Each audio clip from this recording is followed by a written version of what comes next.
শুভ দুপুর। দুপুরে রান্না বান্না করতে চলে আসলাম। বড় ডিমওয়ালা দেশি মুরগি রান্না করব, তাই প্রেশার কুকারে পরিমাণ মতো তেল দিয়ে 1.5 টেবিল চামচ রসুন কুচি দিয়ে দিয়েছি, এলাচি দারচিনি লং দিয়েছি পরিমাণ মতো, দিয়ে দিচ্ছি 3 টেবিল চামচ পেঁয়াজ বাটা,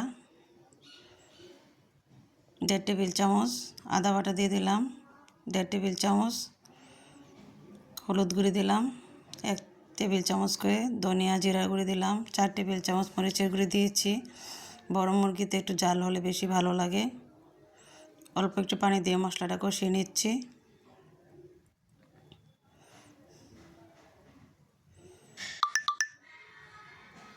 মশলাটা কষানো হয়ে গেছে, এখন আমি দিয়ে দিচ্ছি মুরগির মাংস।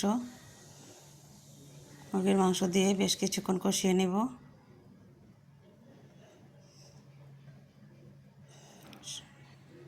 স্বাদ মতো লবণ দিয়ে দিলাম।